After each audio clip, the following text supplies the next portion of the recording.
So we were talking about the particular phase diagram और उस phase diagram में हम understand करने जा रहे थे तीन phases को जो हम जानते हैं कि liquid होता है, solid होता है और liquid solid का mixture होता है। तो इस तीन phase के ट्रांसफॉर्मेशन को हम स्टडी करेंगे फेज डायग्राम के अंदर और उसी को समझने की कोशिश करेंगे कि इनका रोल क्या है। तो उस रोल में हमने लिक्विडस लाइन को समझा, लिक्विडस पॉइंट को समझा, सॉलिडस पॉइंट को समझा, लिक्विड स्टेट को समझा, सॉलिड स्टेट को समझने की कोशिश की। तो these are the solutions which providing phase. So this particular अगर आप इस लिक्विड फेज लिक्विड सोल्यूशन को देखेंगे तो that is showing the single phase and containing the both material that is हम लोग एग्जांपल ले रहे हैं एलिमेंट ए और एलिमेंट बी, वो कुछ भी हो सकता है। फर्दर हमने एग्जांपल लिया था कॉपर और निकल के एग्जांपल लिया था। तो यहाँ पे इस स्टेट में लिक्विड स्टेट में दोनों मटेरियल की कुछ कंपेटिबिलिटी होगी, उसके हिसाब से वो एक दूसरे के साथ खुल जाएंगे, मिल जाएंगे in this region. So that's why it is containing a single region और इसी के behalf पे it is also considering the isomorphous because the complete liquid and solid solubility of two component is taking place either in the liquid state either in the solid state. So this become the isomorphous system and अब अगर हम बात करें भाई single तो बात है हमारे पास सिंगल है, चलो पता है सिंगल के बारे में, बट अगर ये मिड में अगर आ रहा है तो हमें कैसे पता चलेगा कि जो मटेरियल हमने एक एलिमेंट दूसरे एलिमेंट में ऐड किया है उसकी स्टेट क्या है, उसकी कंडीशन क्या है, कितने टेम्परेचर और कंपोजिशन पे वो एक दूसरे से घुल रहे हैं, मिल रहे हैं, कितने टेम्परेचर पे उसका लिक्विफाई होना स्टार्ट हो रहा है चूँकि दोनों के टेम्परेचर अलग है, और किस टेम्परेचर पे वो सॉलिड होना स्टार्ट हो रहा है। तो ये छोटी छोटी चीज़ों को समझने के लिए हम लोगों ने इसको फेज डायग्राम को स्टडी करने का काम स्टार्ट किया। सो उसके रिगार्डिंग हमने बाइनरी फेज डायग्राम को एग्जांपल में लिया। Binary means we are combining the two material element 1 element 2। So तो अलॉय का मतलब यही है कि when the two materials are combined they providing the alloy.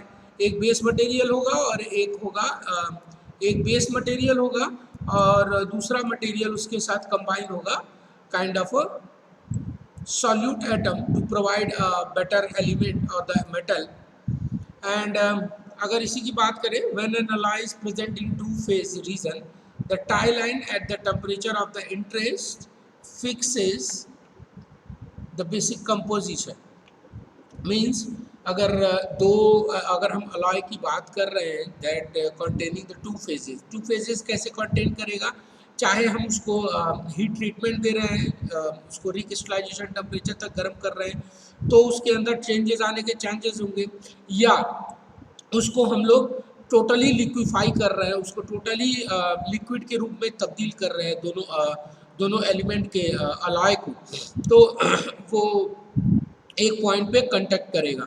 तो आप देख सकते हैं ये जो अपर वाला पार्ट था इसको हमने लिक्विडस लाइन बोला था और इसको बोला था सॉलिडस लाइन। तो लिक्विडस लाइन का मतलब ये कि जहाँ से मटेरियल का फुल ट्रांसफॉर्मेशन लिक्विड में हो सके, that the transformation which is taking place in the material to transform into the particular complete liquid. As you can see this is the liquidus point and that the particular line is known as the liquidus line. So the temperature above which the material is completely liquid, ये हमने कल बात किया था। और उसी तरीके से solidus temperature, the temperature which the alloy is 100% solid means that is the particular solidus temperature. तो ये कब होगा, जब हम लिक्विड को सॉल्डिफाई करें मतलब कूल करेंगे। कूल करने का रीज़न क्या होगा, सॉल्डिफिकेशन होगा। यहाँ पे फ्रीजिंग रेंज दी हुई है। फ्रीजिंग रेंज कहना इस पॉइंट को थोड़ा जस्टिफाई करना इसलिए है कि इसको फ्रीजिंग रेंज प्लस सॉल्डिफिकेशन रेंज बोल सकते हैं, ठीक है। फ्रीजिंग का मतलब क्या है कि आप बिलो द 0 डिग्री आप उसको फ्रीज कर रहे हो, जमा दे रहे हो, बट सॉल्डिफिकेशन में जमने का जो प्रोसेस है ना वो स्टेप बाय स्टेप होता है। तो यहाँ पे हम सॉल्डिफिकेशन रेंज अगर बोल दें तो ज़्यादा बेहतर रहेगा, बट फ्रीजिंग पॉइंट को भी अगर आप रिमेंबर कर ले रहे हैं दिमाग में तो भी चलेगा, लेकिन ये जो बेसिक सिनारियो है that is the solidification process.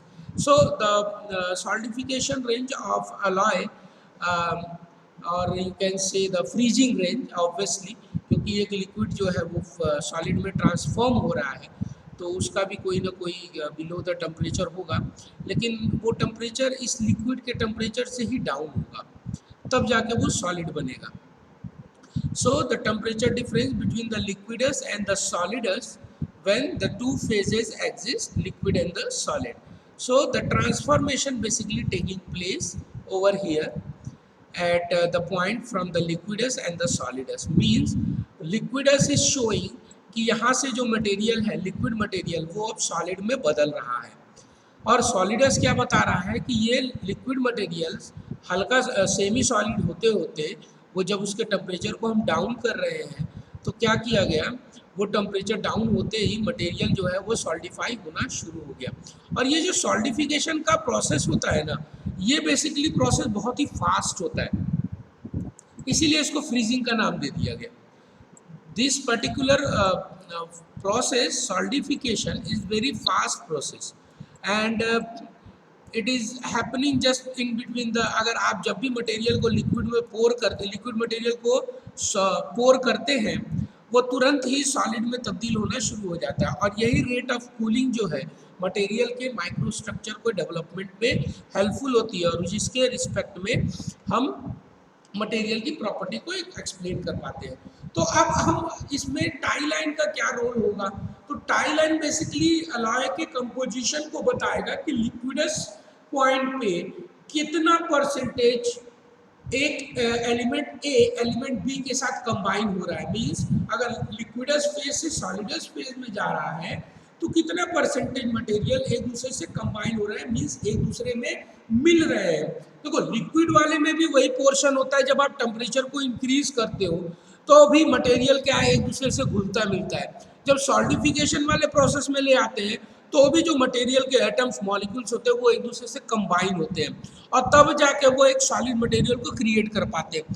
तो किस क्रम में कितना मटेरियल उसके अंदर घुल रहा है, चाहे वो लिक्विड फेज में जा रहा हो चाहे वो सिंगल सॉलिड फेज में जा रहा हो, उसको आइडेंटिफाई करने के लिए हर एक इंस्टेंट पे हम एक टाई लाइन ड्रॉ करते हैं. आपको पहले भी हमने बताया था कि हम जो फेज डायग्राम को स्टडी करेंगे वो कंपोजिशन नीचे होगा, टेम्परेचर आपके लेफ्ट में होगा.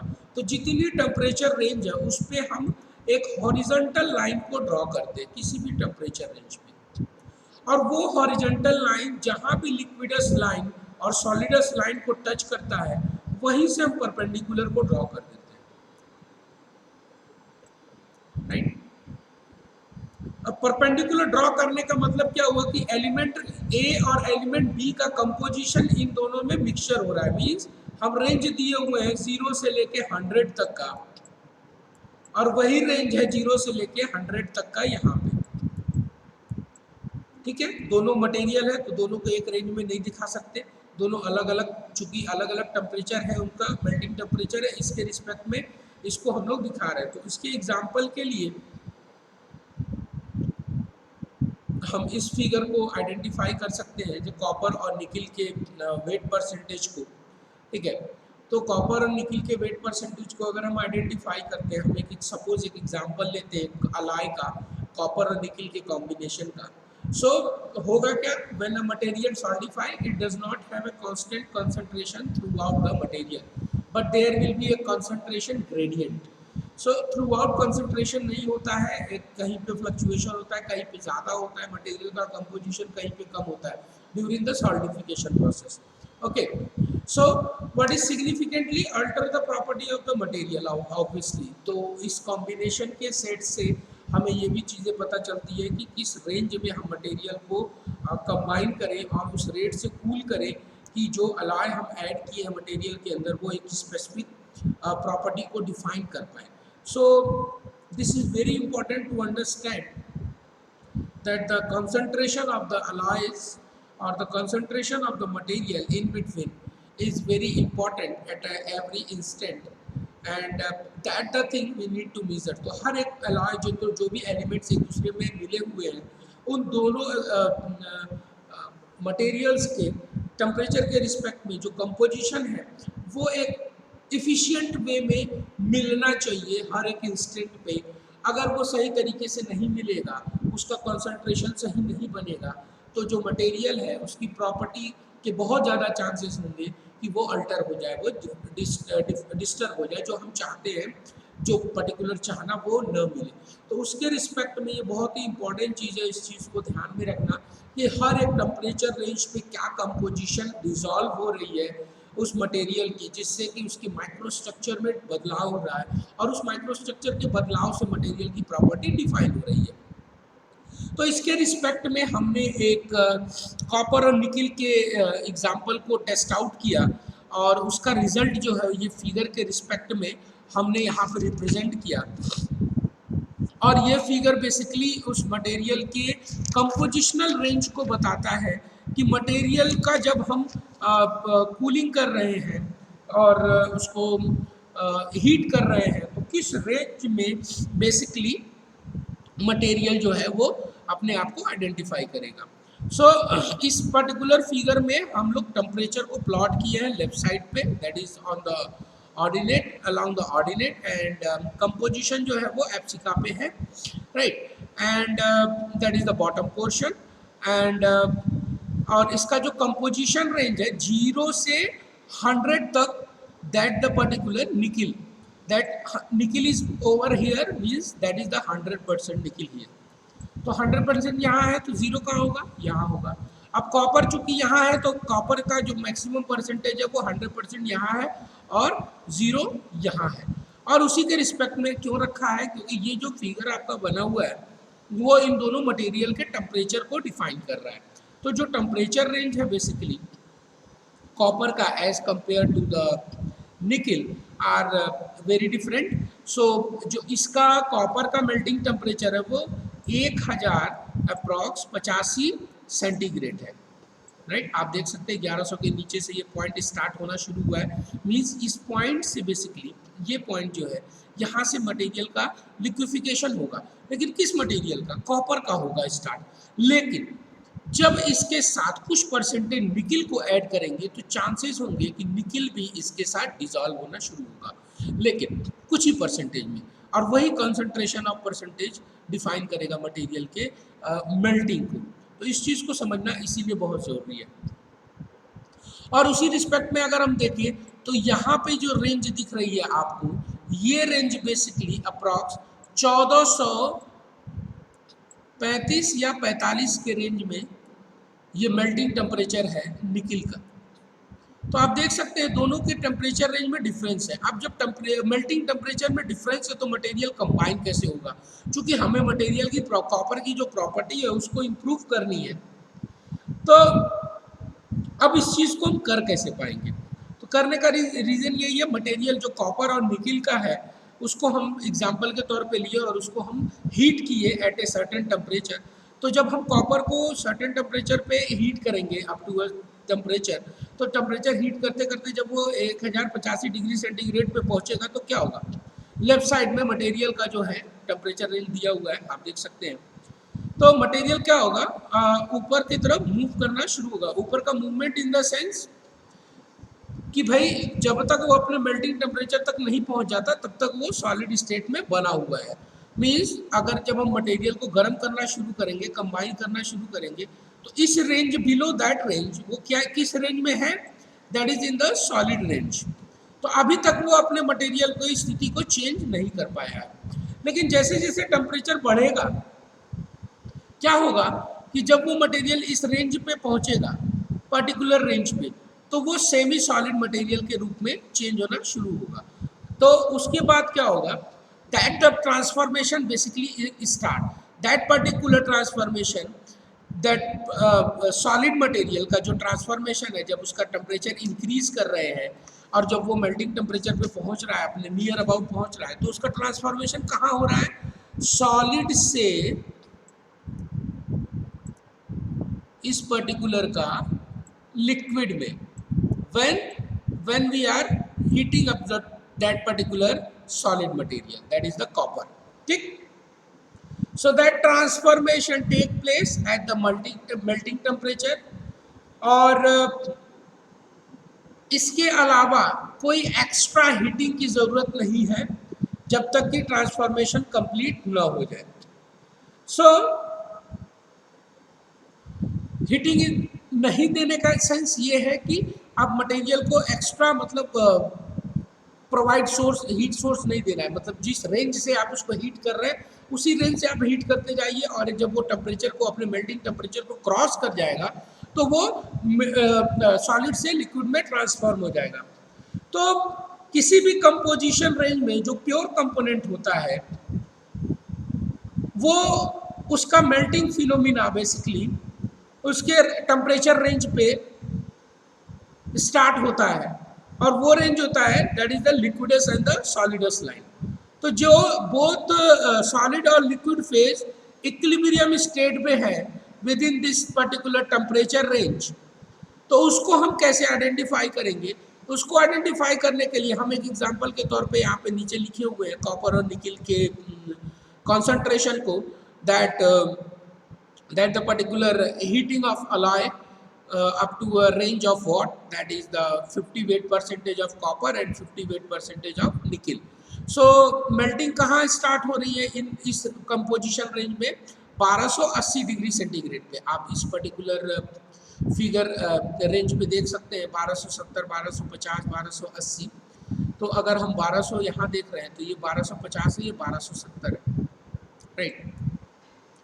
तो इस कंपोजिशन रेंज की अगर हम बात करें तो यहाँ पे इस सॉलिडस में अगर हम परपेंडिकुलर को ड्रॉ कर रहे हैं तो that is showing the 50% of nickel and 50% of copper at a solidus point. But what is happening over the liquidus line? That the particular liquidus line is dropping over here, and that providing the 37% of, that is the nickel, and rest is showing the copper. So एक particular point के लिए freezing क्या range मायने रख रही है उसको हम आइडेंटिफाई कर रहे हैं। सो तो अब क्या है कि जब लिक्विड टेम्परेचर को हम बढ़ाए जाएंगे, मतलब लिक्विड टेम्परेचर का इन द सेंस मेल्टिंग टेम्परेचर को अगर हम बढ़ाए जाएंगे तो क्या होगा, लिक्विड फेज का जो बढ़ना है वो बढ़ता चला जाएगा। कब तक बढ़ेगा? जब तक कि वो अपने प्योर लिक्विड फॉर्म में न पहुंच जाए। प्योर लिक्विड फॉर्म में पहुंचने का रेंज ये है कि अगर इस 50 के रेंज में अगर हम लोग आगे देख रहे हैं तो इसके रेंज में अगर हम आगे बढ़ाएंगे तो ये अप्रॉक्स लमसम 1300 के अबव मिलेगा। तो 1300 के अबव जाने का मतलब कि 50% कॉन्सेंट्रेशन के रिस्पेक्ट में ये मटेरियल को अगर हम गर्म कर रहे हैं तो ये 1320 डिग्री सेंटीग्रेड पे दोनों मटेरियल जो है वो एक दूसरे में मिल जाएगा। भले ही उन दोनों का टेम्परेचर रेंज अलग हो, लेकिन उस टेम्परेचर रेंज पे वो दोनों मटेरियल एक दूसरे से कंबाइन कर जाएंगे। सो ये एग्जांपल भी याद दिया हुआ है, कॉपर और nickel. The concentration of nickel that freezes at 1270 degree centigrade is 50 degree, at 1250 degree, 45 degree, and 1200 degree, that is the 40 degree. So that the range basically showing of the particular concentration that is freezing, and as well when you raising the temperature, आप जब temperature को भी बढ़ाएंगे तो वो material का जो liquefaction है वो बेसिकली चेंजेस होगा। तो ये बेसिकली एक अंडरस्टैंडिंग का फिगर है, और इसी कॉपर निकिल को हम लोग आगे भी अंडरस्टैंड करेंगे कि किस तरीके से पर्टिकुलर मटेरियल जो है वो हेल्पफुल है इसको समझने के। तो by the help of the labourer rule हम इस पर्टिकुलर कंसंट्रेशन को समझने का काम करेंगे, और ये देखेंगे कि कितना मटेरियल किस रेंज पे अवेलेबल है, कितने परसेंटेज में। तो ये जो बेसिकली फिगर आपको दिख रहा है ये बेसिकली कॉपर निकिल सिस्टम का फिगर है, जो कि उसी टेम्परेचर रेंज को बता रहा है कि सॉलिडस कितने पे है, लिक्विडस कहाँ पे है। और इसी के रिस्पेक्ट में हमने कल फेज डायग्राम को आइडेंटिफाई करने का बात किया था कि इस पर्टिकुलर फेज डायग्राम में बेसिकली हम क्या आइडेंटिफाई कर सकते हैं, क्या इफेक्ट ऑफ टेम्परेचर और कंपोजिशन है। तो उसके रिस्पेक्ट में हम लोग पहला जो आइडेंटिफिकेशन करेंगे, हम डिटरमाइन करेंगे कि मटेरियल के किस फेज में वो प्रेजेंट है। तो उस फेज में प्रेजेंट होने का रिस्पेक्ट जो है कि that basically we located that हमने लोकेट किया हुआ है बेसिकली टेम्परेचर और कंपोजिशन रेंज को। और you can see in this particular phase diagram that the temperature in the ordinate and the composition in the abscissa of this particular graph that is showing the temperature range and the composition range below. So for understanding this, we are taking an example at 1100 degree centigrade. So what is happening at 1100 degree centigrade? 1100 degree centigrade यहाँ है, तो 1100 degree centigrade पे हम एक example के तौर पे इसको आइडेंटिफाई किए कि पॉइंट ए को हमें लोकेट करना है, और पॉइंट ए का जो लोकेशन है हमने बताया था कि टाई लाइन को हर एक टेम्परेचर रेंज पे हम आइडेंटिफाई करेंगे. So for example an alloy with the composition range that taking place with the 60 weight percentage of nickel and 40 weight percentage of copper at 1100 degree centigrade. So आप देख सकते हैं कि 1100 डिग्री सेंटीग्रेड पे 60 wait percentage of निकल and 40 wait percentage of copper basically आपको एक single phase में दिख जा रहा है. और ये किस फेज में अवेलेबल है ये पॉइंट? बेसिकली हमें पॉइंट आउट क्या करना था? हमें पॉइंट आउट करना था फेज. तो किस फेज में अवेलेबल? तो क्वेश्चन क्या पूछा गया कि 1100 डिग्री सेंटीग्रेड पे 60 वेट परसेंटेज ऑफ निकल जो अवेलेबल है वो किस फेज में अवेलेबल है. तो हम करेंगे क्या?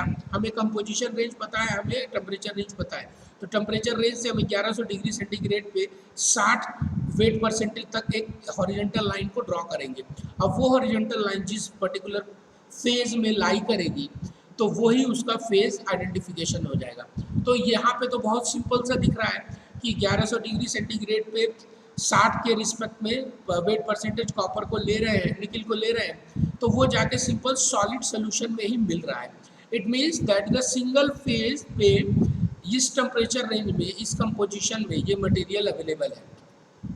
60 वेट परसेंटेज ऑफ निकल, 40 wait percentage of copper 1100 degree centigrade में अभी सॉलिड स्टेट में है, राइट, इतने कंपोजिशन के रिस्पेक्ट में. But what is happening that on the other hand when we are taking that particular temperature range and the composition, दूसरा example अगर हम ले 35% वेट परसेंटेज ऑफ निकल 1250 डिग्री सेंटीग्रेड पे, तो हम इस पर्टिकुलर टेम्परेचर रेंज 1200 देखें तो 1250 यहाँ पे कहीं लमसम गिर रहा है, और रेंज क्या है 35 का रेंज हम लोगों ने यहाँ से लिया हुआ है. तो ये पर्टिकुलर अगेन हमने हॉरिजॉन्टल लाइन को ड्रॉ किया और वहाँ से एक परपेंडिकुलर को ड्रॉप किया कहाँ पे 35 डिग्री 35 वेट पर कंपोजिशन पे. तो अब जब हमने इसको ड्रॉ किया 35 को, तो ये किस रेंज में आ गया? ये आ गया भैया आपके लिक्विड और सॉलिड के कॉम्बिनेशन में. अब यहाँ से चीज़ों को समझना जो है थोड़ा सा अंडरस्टैंड करना, कॉम्प्लिकेशन स्टार्ट हो जाता है. तो you can see at the point B that the both alpha and the liquid phase at the equilibrium state. Means यहाँ से क्या है कि आप देख रहे हैं कि ये जस्ट एक सॉलिडस बोले तो लिक्विडस एंड द सॉलिडस के बीच के पॉइंट पे बेसिकली, या तो कहे तो लिक्विडस से जस्ट बिलो पॉइंट पे वो मीट किया है उसको 35 डिग्री सेंटीग्रेड में. It means that concentration in the equilibrium state, उसकी फ्री एनर्जी जो कांस्टेंट लेवल पे है, अभी उसके अंदर कोई रैंडमनेस नहीं है. तो इस पर्टिकुलर को हम आइडेंटिफाई कर सकते हैं at the point B, that consisting of both alpha and the liquid phase at an equilibrium state, that there is no randomness. तो इक्विलिब्रियम स्टेट बी पॉइंट पे 1200 डिग्री सेंटीग्रेड पे 35 और 65 वेट परसेंटेज कॉपर और निकल का identify हो जा रहा है. ठीक है. अब जैसे ही हम इस पर्टिकुलर पॉइंट की बात कर रहे हैं, अब इस पॉइंट के रिस्पेक्ट में, अब चूंकि ये दो फेज के रेंज में आ गया, लिक्विड और सॉलिड के रेंज में, तो हमें कैसे पता चलेगा कि अभी तो हम देख रहे हैं कि भाई हमने डायरेक्ट आइडेंटिफाई कर लिया कि हमारे पास ये टेम्परेचर रेंज दिया हुआ है और हमें इस पर्टिकुलर कंपोजिशन रेंज पे आइडेंटिफाई करना है कि किस फेज में अवेलेबल है. लेकिन अब हम क्या डिटरमाइन करेंगे कि उस फेज का बेसिकली कंपोजिशन क्या है. तो कंपोजिशन को फाइंड आउट करने के लिए अगेन हम सेम प्रोसीजर को फॉलो करेंगे, दैट पर्टिकुलर कि अब इसको हम रिवर्स मोड में चलेंगे. Reverse mode in the sense आप इस पर्टिकुलर फिगर को देख सकते हैं that particular phase showing the composition of that phase. पहले हमने क्या फाइंड आउट किया, हमने फाइंड आउट किया कि किस फेज में ये पर्टिकुलर टेम्परेचर रेंज और कंपोजिशन रेंज लाई कर रहा है। लेकिन अगर हमें ये चीज़ों के बारे में सही से न पता हो तो हम क्या करेंगे, हमें कंपोजिशन रेंज को पता करना जरूरी है। So the first step to identify this particular phase composition in term of concentration of the components. तो कंपोनेंट का कितना कंसंट्रेशन है उसको आइडेंटिफाई करने के टर्म में हम डिटरमाइन करेंगे फेज के कंपोजिशन को, जो कि कंपोजिशन और टेम्परेचर के पॉइंट को लोकेट करेगा, जो आप फेज डायग्राम में देख सकते हैं। और इसके लिए हम लोग डिफरेंट मेथड को भी यूज करते हैं, that is the single and the two phase region as well. So अगर एक फेज रीजन अवेलेबल है तो जो कंपोजिशन है उस पर्टिकुलर फेज में, जैसे कि 1100 डिग्री सेंटीग्रेड पे हमने फाइंड आउट किया था, तो वो तो सिंगल में है, तो सिंगल में तो डायरेक्टली हमें पता चल जाएगा कि भाई 60% जो है सॉलिड फेज में ही 60% निकिल है और 40% कॉपर है। तो ये सिंपल हमें पता चल गया कि 1100 डिग्री सेंटीग्रेड पे हमें इतना कंपोजिशन मिल रहा है एट पॉइंट ए। लेकिन अगर इसी कंपोजिशन रेंज के एक सिंगल अल्फा फेज में ये प्रेजेंट है तो उसके रिस्पेक्ट में तो हम देख रहे हैं कि 60% वेट परसेंट निकिल है, 48% कॉपर है। और ये जो अलाय है that having the composition and temperature range basically located in the single phase, but what is happen when the particular alloy is located in the two phases, means that particular mid phase means the freezing point, or you can say in the semi solid phase, or you can say in the solidification phase। तो जहाँ पे दो phases available है, liquid और solid phase available है, वहाँ पे इन चीज़ों को आइडेंटिफाई करना थोड़ा सा कॉम्प्लिकेटेड हो जाता है। तो उसको आइडेंटिफाई करने के लिए बेसिकली हम लोग इस पर्टिकुलर सिस्टम को समझने का। So for understanding this two phase composition range, what we are doing, we are taking again the example of that particular nickel and copper system. Nickel और कॉपर सिस्टम को ही हम लोग एग्जांपल के तौर पे लेंगे यहाँ पे, और बेसिकली बहुत ही इजी वे में हम इसको फाइंड आउट कर सकते हैं। तो there are the step by step procedure, वही प्रोसीजर सेम है। अगर दो रेंज में अवेलेबल है सो हम क्या करेंगे, हम सीरीज ऑफ हॉरिजॉन्टल लाइन को ड्रॉ करेंगे। आप देख सकते हैं कि यहाँ पे भी उसी काम को किया गया है, that the concentration is taking place in this particular scenario. So 3 line खींचे गए, एक लाइन जो गया है उस लाइन का टेम्परेचर रेंज इस पर्टिकुलर रेंज से अगर आप हम बात करें तो ये भी दो पर्टिकुलर सॉलिड और लिक्विडस लाइन से मिलके गया है। लेकिन फाइनली कहाँ पे अट्रैक्ट हुआ है, सेंटर पॉइंट पे, that is the D point, that call the particular temperature range in the solid phase. But अगर हम इस टी बी की बात करें, टेम्परेचर बी की बात करें, that the particular temperature is basically lying in the two phase diagram, two phase region. So these particular tie line basically terminate at the phase boundary of the two region। as आप देख सकते हैं कि जब हर एक temperature range पे इसको हम ड्रॉ कर रहे हैं तो ये टर्मिनेट कहाँ हो रहा है, इस पर्टिकुलर सॉलिडस और लिक्विडस के रेंज पे, ठीक है। एंड इस नंबर ऑफ हॉरिजॉन्टल लाइन के वजह से इस पर्टिकुलर टेम्परेचर को हम बेसिकली एवरी टेम्परेचर रेंज पे इसको हम लोग ड्रॉ करते हैं, और इसकी वजह से इसको टाई लाइन का नाम दिया गया है। सम टाइम इसको हम लोग आइसोथर्मल के नाम से भी जानते हैं। और ये जो टाई लाइन है बेसिकली दोनों फेज रीजन के में एक्सटेंड होती है और टर्मिनेट हो जाती है उसकी फेज बाउंड्री। तो फेज बाउंड्री इनकी क्या होगी, लिक्विडस और सॉलिडस। तो इसको आइडेंटिफाई करने के लिए इक्विलिब्रियम कॉन्सेंट्रेशन दोनों फेज के रिस्पेक्ट में हम कैसे फाइंड आउट करेंगे। तो सबसे पहला काम करेंगे हम क्या, दोनों जो फेज रीजन है उसके टेम्परेचर रेंज के रिस्पेक्ट में एक पर हम लोग हॉरिजॉन्टल लाइन को ड्रॉ करेंगे। हमने हॉरिजॉन्टल लाइन को ड्रॉ कर दिया, जो भी इंटरसेक्शन होगा उस टाई लाइन का उस फेज बाउंड्री के साइड में उसको हम आइडेंटिफाई कर लेंगे, नोट डाउन कर लेंगे, और वहीं से हम परपेंडिकुलर को ड्रॉप करेंगे with that intersection to the horizontal composition axis, जहाँ पे उस कंपोजिशन का रेंज हर एक फेज को डिफाइन करेगा। तो फिर हम इस पर्टिकुलर टाई लाइन को खींचने के बाद दोनों फेज से, लिक्विड और सॉलिडस फेज से एक परपेंडिकुलर को ड्रॉप करेंगे। तो फॉर एग्जांपल हमने इसको यहाँ पे आइडेंटिफाई किया कि हमने 1250 डिग्री सेंटीग्रेड या फिर 1320 डिग्री सेंटीग्रेड पे हमने यहाँ पे आपको एग्जांपल के तौर पे ये पर्टिकुलर फिगर दिया हुआ है। तो अगर हम टीबी की बात करें, basically TB that the particular mid range of that particular system, और टीए की अगर हम बात करें तो टीए जो है सॉलिड स्टेट में है, तो हमें सिंगल मटेरियल मिल गया था 35% ऑफ निकिल, और जो बचा रेस्ट 65% ऑफ कॉपर हो जाएगा, ठीक है।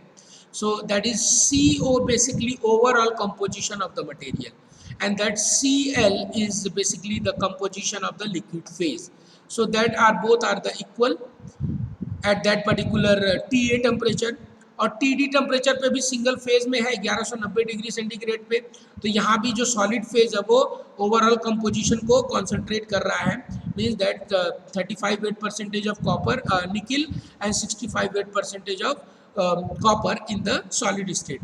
But what is happening at 1250 degrees centigrade when the two phases are available?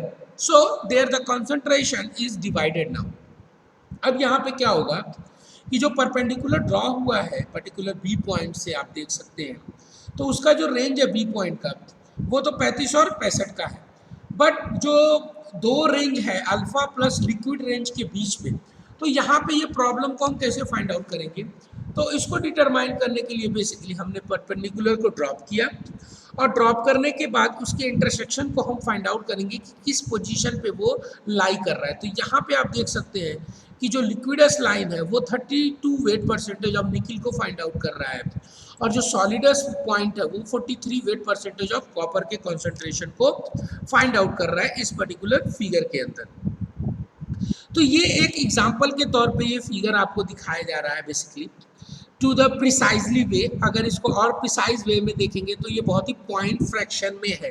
अगर इसको हम लोग यहाँ पे इस फिगर में इसको राउंड फिगर में दिखाया गया है, बट अगर आप फिगर्स को बुक्स को फॉलो करेंगे तो ये अलग कॉन्सेंट्रेशन 31.5% कंपोजिशन को शो कर रहा है, और ये 43 जो दिखा रहा है ये 42.5 रेंज को कॉन्सेंट्रेट कर रहा है बेसिकली इस पर्टिकुलर रेंज पे।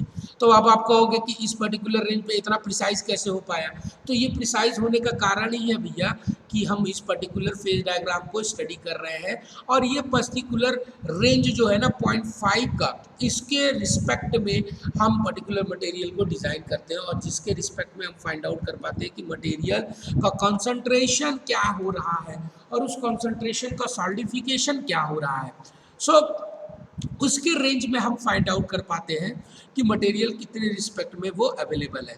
Now again the third rule is basically if the T and the CO that amount of each phases is given in the weight percentage, so what is the weight fraction of the particular phases? So these particular हम liquid को बढ़ा तो रहे हैं, मतलब liquefy कर तो रहे हैं मटेरियल को, लेकिन ये चांसेस ये भी हो सकता है कि वो ओवर बर्न हो जाए।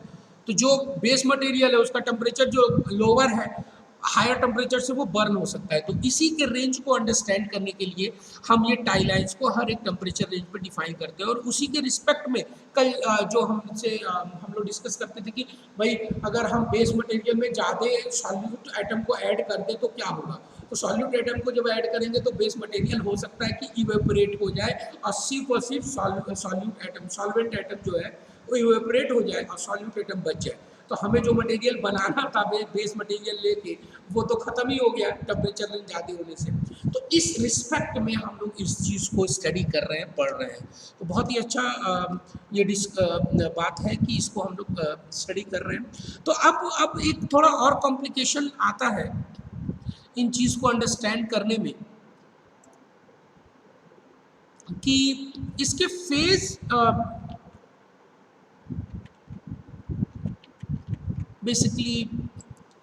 तो अब नेक्स्ट पॉइंट आता है कि हम इसके वेट फ्रैक्शन ऑफ फेजेस को हम आइडेंटिफाई करें। तो ये बेसिक लेवरर रूल से हम लोग इसको निकाल सकते हैं। लेवरर रूल का मैंने सिंपल फार्मूला बताया हुआ था आपको, उस फार्मूले में आपको इसको पुट करना है और सीधे इसको निकाल दे रहा है, कोई ज़्यादा इसमें तामझाम नहीं फैलाना है। सिंपल फार्मूला याद रखिए, लिक्विड के लिए क्या है, सॉलिड के लिए क्या है, और उसको हम लोग फाइंड आउट कर देंगे। तो वेट परसेंटेज ऑफ लिक्विड के लिए आप देख सकते हैं concentration of the solid phase and the overall composition and the that particular overall composition of the composition of this particular alloy system, so that the particular solid means liquid, and in the similar way that particular is taking place for the particular material for the solid solution. तो हम एक example के तौर पे इसको identify कर रहे हैं कि 1250 डिग्री सेंटीग्रेड पे both liquid alpha and the liquid phase, alpha is the solid phase and L is the liquid phase, are presented at the 35 degree centigrade and 65 weight percentage, means 1250 degree centigrade का जो range है इसका हम एक example ले रहे हैं कि 1250 डिग्री सेंटीग्रेड पे जो मेन कॉन्सेंट्रेशन है मटेरियल का वो 35 weight percentage ऑफ निकिल है, that particular 35 weight percentage of nickel, ये पर्टिकुलर पॉइंट यहाँ से स्लिप कर गया है, that is the overall temperature range of that particular material, means it concentration the both at that particular material range means the, so that particular point is showing here। तो हम लोग अलग अलग रेंज पे दिखाए थे, बट अब हम दूसरे फ्रैक्शनल को फाइंड आउट करने के लिए इसको फाइंड आउट कर रहे हैं, weight fraction of the phases, basically the phase amount को हम आइडेंटिफाई कर रहे हैं। तो लिबरल रूल को ही फॉलो करेंगे और इसमें सेम वही फंडा करेंगे जो टाई लाइन है उसको कंस्ट्रक्ट करे हैं हम लोगों ने, और जो ओवरऑल कंपोजिशन है उस पर्टिकुलर अलाई का वो लोकेट करेंगे इस पर्टिकुलर टाई लाइन के थ्रू, और जो फ्रैक्शन है फेज का उसको कंप्यूट करेंगे through the length of that particular overall alloy composition and जो पर्टिकुलर जो फेज बाउंड्री है उसके रिस्पेक्ट में, और जो टाई लाइन है उसके लेंथ को डिवाइड करके हम फाइंड आउट करेंगे। So the next point is to identify that the fraction of the other phases to be determined in the similar manner as well, जैसे कि हम एक पर्टिकुलर पहले लिक्विडस पॉइंट पे हम आइडेंटिफाई कर लीजिए कि कितना वेट परसेंटेज ऑफ कंपोजिशन है, फिर उसके बाद सॉलिडस स्टेट में हम उसको आइडेंटिफाई करेंगे। इससे हम इन दोनों फेज अमाउंट को बेसिकली ईजी वे में हम आइडेंटिफाई कर सकते हैं। सो अगर फेज परसेंटेज हमें ज़रूरत है जानना है तो हम क्या करेंगे, उसको मल्टीप्लाई कर देंगे 100 से, जो कि हमने इस पर्टिकुलर फिगर में आपको ये जो हम लोग दिखाए हुए थे परसेंटेज ऑफ द पर्टिकुलर, कैसे इसको हम फाइंड आउट करेंगे। तो percentage of nickel in the alloy, percentage of the nickel in the liquid, nickel in the alloy in the sense overall composition, that is the CO, and that the percentage of nickel and percentage of the solid, as you can see here again। so इस particular को भी हमने यहाँ पे concentration के respect में इस figure को आइडेंटिफाई किया था। तो अलग अलग टेम्परेचर रेंज पे हम लोग इसको फाइंड आउट कर रहे हैं और उसी के रिस्पेक्ट में इसको हम लोग फ्रैक्शन अमाउंट ऑफ फेजेस को हम फाइंड आउट कर रहे हैं इस पर्टिकुलर फिगर के रिस्पेक्ट में। तो यहाँ पे हमने अगेन एक एग्जांपल के तौर पे लिया कि 1250 डिग्री सेंटीग्रेड पे alpha that is the solid and the liquid phase जो प्रेजेंट है, और उसका कॉन्सेंट्रेशन जो है 35% ऑफ निकिल है, 65% ऑफ कॉपर अलाय है। तो प्रॉब्लम क्या हो रही है, क्या कंप्यूट करने में प्रॉब्लम है कि फ्रैक्शन कितना है सिंगल फेज का और लिक्विड फेज का इन दोनों पॉइंट में।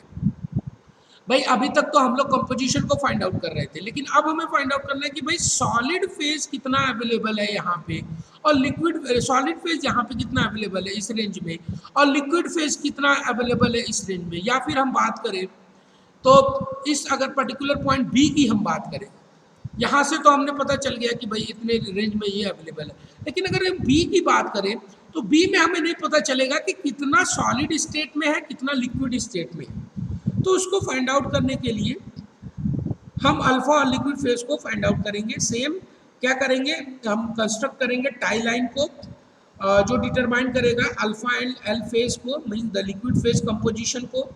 सो क्या करेंगे, ओवरऑल अलाई कंपोजिशन को लोकेट करेंगे टाई लाइन के थ्रू, और जो कि डिनोट होगा C0 से, that the C0 that is eight that particular range. तो हमें फाइंड आउट क्या करना है कि भाई अभी जो पर्टिकुलर परपेंडिकुलर जो ड्रॉ हो रहा था वो लिक्विडस लाइन से ड्रॉ हो रहा था, सॉलिडस लाइन से ड्रॉ हो रहा था, तो हमें कंपोजिशन के बारे में पता चल जा रहा था। लेकिन अब जो है वो सेंटर पॉइंट पे है, तो सेंटर पॉइंट पे है तो हमें तो पता ही नहीं चल रहा है कि भाई ये कंपोजिशन रेंज तो है, लेकिन कितना सॉलिड फेज में बदल गया है, कितना लिक्विड फेज में बदल रहा है, या कितना लिक्विड फेज में बदल गया, कितना सॉलिड फेज में बदल रहा है, उसको हम कैसे आइडेंटिफाई कर पाएंगे।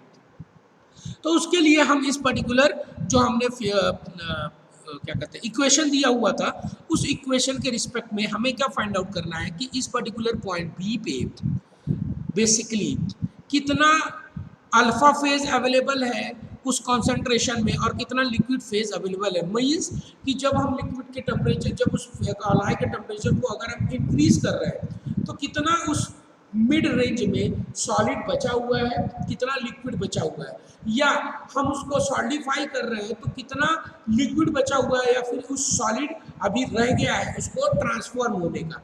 So that the particular thing we need to identify by taking the example of this particular overall composition range at 1200 degree centigrade, that is 35 degree weight percentage of the nickel and 65 weight percentage of copper. So what is happening here, that the particular by identifying this, we took the particular binary alloy and the overall composition is 38 percentage of nickel and 42 yeah, you can say that the 43 weight percentage of copper at that in which state, that state is the basically in the solidus state. Okay, as you can see that particular the 43% of the and 35% here, right? So this from this particular figure we can find out, and we know from this कि हमारे पास overall composition कितना है, 35 का range है, और concentration कितना है, composition कितना है सॉलिड स्टेट रेंज में, that the solid state range कितना है, that is the 43 degree 43 wait percentage. ठीक है, तो यहाँ पे ये पर्टिकुलर रेंज आ गया इस पे, और दोनों के डिफरेंस को हम क्या करेंगे, सॉलिडस और लिक्विडस को, तो 43 wait percentage liquid solids state में है और 32 वेट परसेंटेज यहाँ पे है, that is in the liquids state. तो यहाँ से हमें wait percentage of liquid phase का पता चल जाएगा कितना कॉन्सेंट्रेशन अवेलेबल है, that is approx 73 wait percentage of liquid phase available at that overall composition. And इसी तरीके से सॉलिड की बात करें तो 27 वेट परसेंटेज ऑफ सॉलिड जो कि इस पर्टिकुलर रेंज पे अवेलेबल है। तो CO के रेंज पे 35 वेट परसेंटेज ऑफ निकल और 45 वेट परसेंटेज ऑफ कॉपर जो है वो 73 wait percentage of liquid phase को अभी एक्वायर किया हुआ है और 27 वेट परसेंटेज सॉलिड को एक्वायर किया हुआ है। तो इस कंपोजिशन रेंज के रिस्पेक्ट में हम फेज के कंपोजिशन को फाइंड आउट कर पाएंगे। So with the help of this particular Leverage rule, we determine the relative amount of fraction of the phases in any two-phase region of for a binary alloy if the temperature and the composition are known and if equilibrium has to be stabilized, that particular can be determined very easily. सो अगर हमें temperature और composition range पता हो तो हम उस particular phase को, उसके अमाउंट को, वेट ऑफ फ्रैक्शन को हम आइडेंटिफाई कर सकते हैं बहुत ही इजी तरीके से। सो यहाँ पे बहुत कन्फ्यूज़न भी होता है कि इसके प्रोसीजर में कि फेज़ के कंपोजिशन को डिटरमाइन करना और कितना फ्रैक्शनल ऑफ फेज़ अमाउंट है उसको डिटरमाइन करना। तो इसके रिस्पेक्ट में जो कंपोजिशन फेज़ है वो वेट परसेंटेज कंपोजिशन के रेंज में निकाला हुआ है, that is the wait percentage of the copper and the निकल। तो किसी भी अलायक जो सिंगल फेज को और कंपोजिशन को अक्वायर कर रहा है, that the particular phase having the same and the total ally composition, और अगर दो फेज प्रेजेंट हो रहा है तो उसको टाई लाइन के रिस्पेक्ट में हम उसकी एक्सट्रीमिटी से डिटरमाइन कर सकते हैं कि कौन सा फेज उस रेंज पे अवेलेबल है। सो इसके रिस्पेक्ट में हम फ्रैक्शनल फेज अमाउंट को, जो कोई बोले तो mass fraction of the alpha और द लिक्विड फेज को जो कि अवेलेबल है या फिर सिंगल फेज में वो एग्जिस्ट कर रहा है, तो alloy completely at that particular single phase is available, तो उसके रिस्पेक्ट में हम फ्रैक्शनल फेज के अमाउंट से हम उसको डिटरमाइन कर सकते हैं। सो अगर 2 फेज अलाय है उसी रिस्पेक्ट में, तो लेवरल रूल के रिस्पेक्ट में हम उसको उसके रेशियो को फाइंड आउट कर सकते हैं with respect of that particular length of the particular phase diagram of the particular alloy. So with this help of understanding, we can concentrate the material as well, and to find out that how this particular phase diagram study is help to create a material at a certain temperature. अब बात करोगे कि इसके concentration का मतलब का range क्या होगा, तो ये जो हमने अभी फाइंड आउट किया कि कितना लिक्विड रह गया कितना सॉलिड रह गया, means the rate of cooling और rate of heating that you are providing in the material, that transforming into the another kind of a alloy and providing or improving the property of the material as well is determining by this particular phase diagram. And that's why we need to understand this particular point time by time when we are creating or modifying the material with respect to changing their temperature or decreasing the temperature or making the concentration available for particular material as well.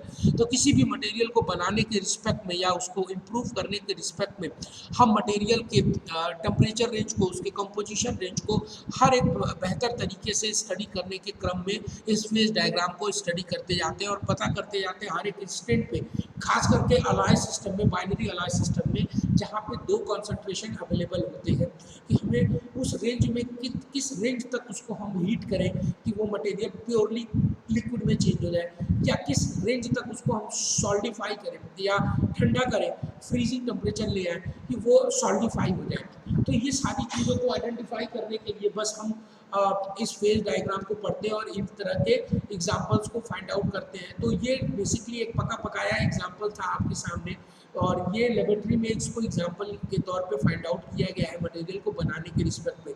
तो जब material को किसी laboratory में create करते हैं, material के अंदर किस तरह का स्ट्रक्चर बनाना है, किस तरह की प्रॉपर्टी बनानी है, क्या कॉन्सेंट्रेशन रखना है, कितने अमाउंट में मटेरियल को एक बेस मटेरियल के अंदर दूसरे मटेरियल को मिलाना है, वो सारी चीज़ें इस फेज डायग्राम के इस पर्टिकुलर सेगमेंट से हम आइडेंटिफाई कर सकते हैं और मटेरियल की बनावट को हम अपने रिगार्डिंग आइडेंटिफाई करके बेहतर कर सकते हैं। So this is all about from my side today, and we will discuss in the next class the another topic regarding this.